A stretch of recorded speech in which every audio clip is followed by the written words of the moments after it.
अर्थसंकल्पानंतर मुंबईत ठिकठिकाणी पोस्टरबाजी पाहायला मिळते। सत्ताधाऱ्यांकडून मुंबईत पोस्टरबाजी करण्यात आलेली आहे। मदतीचा हात एकनाथ अशा आशयाचे पोस्टर झळकतात। पोस्टरवर अर्थसंकल्पातील योजनांचाही उल्लेख करण्यात आलेला आहे। या सगळ्याचा आढावा घेतला आमचे प्रतिनिधी विनोद राठोड यांनी। राज्य सरकारने काल अर्थसंकल्प सादर केला। त्यामध्ये अर्थसंकल्पात अनेक प्रकारच्या घोषणा केल्या। त्या घोषणा सर्वसामान्य जनतेसाठी असल्याचा दावा केला, मात्र विरोधी पक्षांकडून त्याचा विरोध करण्यात आला।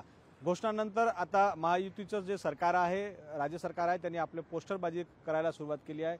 या ठिकाणी फलक लावला आहे, मदतीचा हात एकनाथ। आणि काल ज्या अर्थसंकल्पात घोषणा केल्या आहेत त्या संकल्पामधील अनेक बाबींचा या ठिकाणी खास करून ज्या लोकलुभावन अशा योजना आहेत त्याची माहिती या फलकच्या माध्यमातून देण्यात आली आहे। माझी लाडकी बहीण योजना हे एक महत्त्वाचं या ठिकाणी जाहीर करण्यात आलं। दुसरीकडे युवा कार्य प्रशिक्षण योजना, त्यामध्ये तरुणांना 10,000 रुपयेचा स्टायपेंड। लाडली बहीण योजनामध्ये एकंदरीत 21 ते 60 वयोगटातील 15,000 रुपये अनुदान दरमहा महिलांना देण्यात आलं आहे।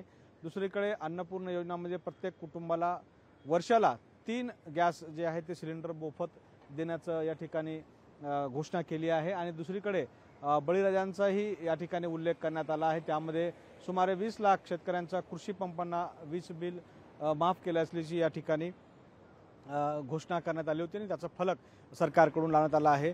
या प्रसिद्धी पत्रकाच्या माध्यमातून राज्य सरकार हे दाखवण्याचा प्रयत्न करत आहेत की आम्ही सर्वसामान्य जनतेसाठी ह्या घोषणा केल्या आहेत, त्या घोषणा पूर्ण करण्याचा प्रयत्न करत आहेत। तर दुसरीकडे काँग्रेस पक्ष आणि इतर महाविकास आघाडीचे मित्र पक्षांनीही हीच आरोप केला आहे की हे जे सगळं काही आहे ते न्यायपत्र जे काँग्रेस पक्षाचे घोषणापत्र आहे त्याची कॉपी असल्याचा दावा केला जात आहे। व्हिडिओ जर्नलिस्ट राजेश मनियारसह विनोद राठोड, लोकशाही मराठी, मुंबई। लोकशाही मराठी ऐका, पहा, जागरूक रहा।